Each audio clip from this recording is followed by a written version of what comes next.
السلام علیکم ورحمۃ اللہ وبرکاتہ۔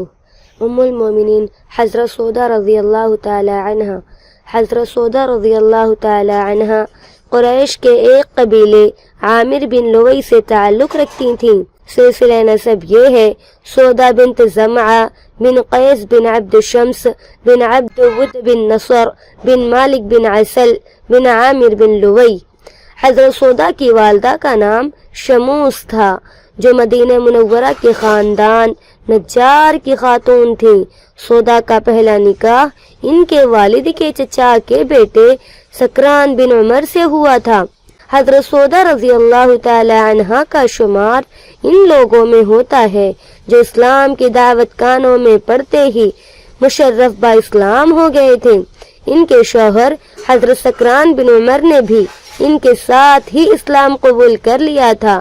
کفار کے مظالم سے تنگ آ کر مسلمانوں نے حبشہ کو ہجرت کی تو حضرت سودا اور حضرت سکران مکہ مکرمہ ہی میں رہے، لیکن جب کفار و مشرکین کے ظلم و ستم حد سے بڑھ گئے اور مسلمانوں کی بڑی تعداد ہجرت کے ارادے سے عازم حبشہ ہوئی تو حضرت سودا اور ان کے شوہر بھی ان میں شریک ہو گئے۔ یہ دونوں میاں بیوی کئی سال حبشہ میں ہی قیام پذیر رہے، پھر واپس مکہ آ گئے۔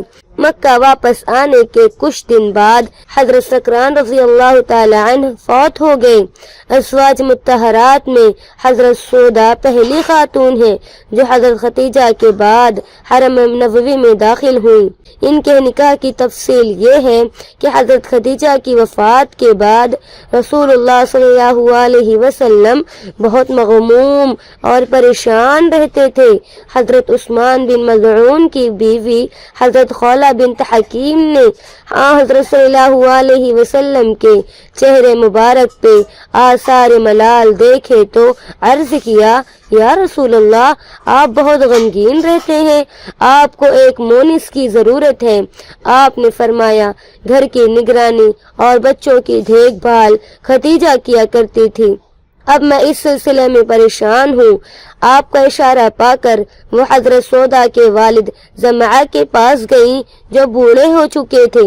زمانہ جاہلیت کی رسم کے مطابق نعم صباحاً کہہ کر سلام کیا اور حضرت صلی اللہ علیہ وسلم کی طرف سے پیغام نکاح دیا۔ زمعہ نے جواب دیا: محمد یعنی صلی اللہ علیہ وسلم کف تو بہت اچھے ہیں، لیکن سودا سے دریافت کرنا ضروری ہے۔ بہرحال تمام مراحل طے ہو گئے تو رسول اللہ صلی اللہ علیہ وسلم خود تشریف لائے۔ حضرت سودا کے والد نے ہی نکاح پڑھایا اور 400 درہم مہر مقرر ہوا۔ حضرت سودا کے بھائی عبداللہ بن زمعہ اس زمانے میں اسلام نہیں لائے تھے۔ انہیں معلوم ہوا تو اس نکاح پر سخت اظہار افسوس ہوا، نہایت خفا ہوئے اور سر پر خاک ڈال لی۔ قبول اسلام کے بعد وہ اپنی اس حرکت پر ہمیشہ نادم رہے۔ حضرت سودا کا نکاح نبوت کے 10ویں سال ہوا، یعنی سن 10 نبوت میں۔ طبقات ابن سعد میں مرقوم ہے کہ سودا کے شوہر حضرت سکران رضی اللہ تعالی عنہ ابھی زندہ تھے کہ حضرت سودا نے خواب دیکھا کہ رسول اللہ صلی اللہ علیہ وسلم تشریف لائے اور اپنے پاؤں سودا کی گردن پر رکھ دیے۔ سودا نے یہ خواب اپنے شوہر سے بیان کیا۔ انہوں نے کہا: سودا، بخدا اگر تم نے فی الواقع یہ خواب دیکھا ہے تو اس کی تعبیر یہ ہے کہ میں مر جاؤں گا اور رسول اللہ صلی اللہ علیہ وسلم تم سے نکاح کریں گے۔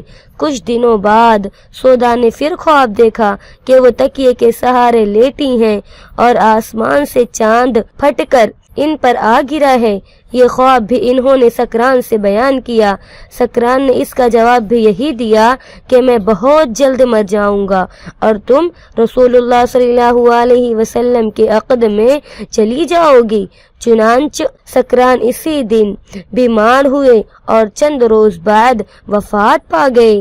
ان کے بعد سودا کا نکاح حضرت صلی اللہ علیہ وسلم سے ہوا اور یہ خواب پورا ہو گیا۔ حضرت سودا رضی اللہ تعالی عنہا نہایت فیاض اور سخی تھیں۔ ایک مرتبہ حضرت عمر رضی اللہ تعالی عنہ نے ان کی خدمت میں ایک تھیلی بھیجی۔ تھیلی لانے والے سے پوچھا، اس میں کیا ہے؟ کہا، درہم ہے۔ فرمایا، کھجوروں کی طرح تھیلی میں درہم بھیجے جاتے ہیں۔ یہ کہہ کر تھیلی کا منہ کھولا اور اسی وقت تمام درہم تقسیم کر دیے۔ وہ خود کام کرتی تھی اور جو آمدنی ہوتی مستحقین میں تقسیم کر دیتی تھی۔ مزاج میں تیزی تھی، بعض دفعہ جلد غصے میں آ جاتی۔ ایک مرتبہ کسی ضروری کام سے باہر جا رہی تھی کہ راستے میں حضرت عمر رضی اللہ تعالی عنہ مل گئے۔ سودا رضی اللہ تعالی عنہ کا قد لمبا تھا۔ حضرت عمر رضی اللہ تعالی عنہ نے پہچان لیا۔ ان کو ازواج مطہرات کا باہر نکلنا سخت ناگوار گزرتا تھا اور رسول اللہ صلی اللہ علیہ وسلم کی خدمت میں پردے کے لیے عرض بھی کر چکے تھے۔ بولے، سودا، ہم نے تم کو پہچان لیا۔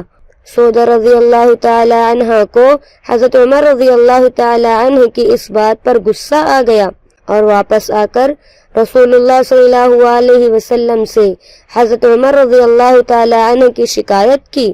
اس واقعے کے بعد آیت حجاب نازل ہوئی۔ تاہم طبیعت میں ظرافت بھی تھی، کبھی کبھی اس انداز سے چلتی کہ رسول اللہ صلی اللہ علیہ وسلم انہیں دیکھ کر بے ساختہ ہنس پڑتے۔ ایک مرتبہ حضرت صلی اللہ علیہ وسلم کے پیچھے نماز پڑھی تو کہا، کل رات کو میں نے آپ کے ساتھ نماز پڑھی، آپ نے اس قدر طویل رکوع کیا کہ مجھ کو نکسیر پھوٹنے کا شبہ ہو گیا اور میں نے دیر تک اپنی ناک پکڑے رکھی۔ یہ جملہ سن کر حضور بڑے محظوظ ہوئے اور دیر تک مسکراتے رہے۔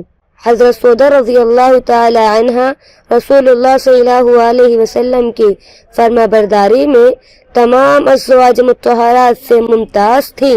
آپ صلی اللہ علیہ وسلم نے حجۃ الوداع کے موقع پر ازواج مطہرات کو مخاطب کر کے فرمایا تھا کہ اس حج کے بعد گھر میں بیٹھے رہنا۔ چنانچہ حضرت سودا رضی اللہ تعالی عنہ نے آپ صلی اللہ علیہ وسلم کے اس ارشاد پر سختی سے عمل کیا اور حجۃ الوداع کے بعد کبھی حج کیا نہ عمرہ۔